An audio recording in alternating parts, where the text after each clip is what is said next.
કમોસમી વરસાદથી પાક નુકસાનીના કારણે રાજ્યભરના ખેડૂતો પાસેથી અત્યારે ટેકાના ભાવે મગફળીની ખરીદી થઈ રહી છે। આ બધા વચ્ચે સોશિયલ મીડિયામાં પૂર્વ ધારાસભ્ય લલિત વસોયાનો એક ઓડિયો કોલ વાયરલ થઈ રહ્યો છે, જેમાં લલિત વસોયા ખેતી નિયામક અધિકારીનો ઉજળો લઈ નાખે છે। મગફળીને ખરીદીને લઈને બંને વચ્ચે રકઝક થાય છે, જેમાં ઝીણી મગફળી અથવા મોટી મગફળી આ બેમાંથી એક જ મગફળી ખરીદાશે આ પ્રકારની વાત થઈ રહી હોય છે। ત્યારે લલિત વસોયા અધિકારીનો ઉજળો લઈ નાખે છે અને કહે છે કે મને લખીને આપો કે આ બેમાંથી એક જ મગફળી ખરીદવામાં આવશે। વાત એમ છે કે ખેડૂત એ પોતાની મગફળીનો પાક લઈને જાય છે ત્યારે તેને બે પ્રકારની મગફળી લઈ જાય છે, ઝીણી અને જાડી। આ બેમાંથી એક જ પ્રકારની મગફળી ખરીદાશે તેવું અધિકારી કહી રહ્યો છે અને આને જ વાતને લઈને ગુસ્સે થયેલા લલિત વસોયા તેમના ફોન પર ઉજળો લઈ નાખે છે। સોશિયલ મીડિયા પર અત્યારે આ ઓડિયો કોલ ખૂબ વાયરલ થઈ રહ્યો છે, જેમાં લલિત વસોયા ગુસ્સામાં અધિકારીને અપશબ્દો પણ કહે છે।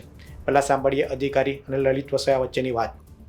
જાડી કે ઝીણી એક જ વસ્તુ હાલે છે, પણ જાડી આટલી અને ઝીણી આટલી, હા તો હું બે વાંધો આવે? નથી આવતી તો લઈ ન લઈ। તો એક કામ કરો, હવે હું તમને કહું છું કે તમે મને લખીને દો કે એક ખેડૂતને બે આટલી હોય નથી હાલતી, મને લખીને દો તમે।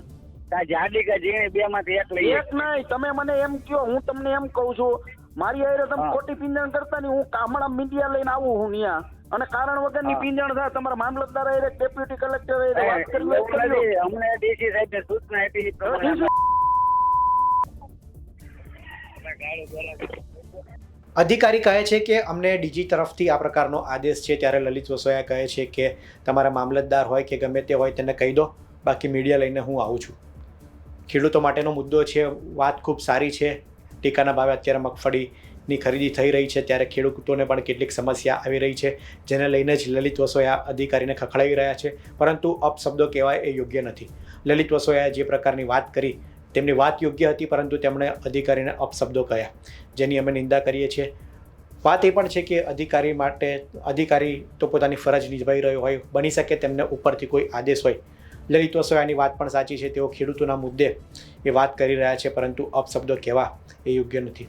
આ મામલે આપનું શું માનવું છે તેમને કોમેન્ટમાં જરૂર જણાવશો। આ વિડીયોમાં હાલ આટલું જ, ધન્યવાદ।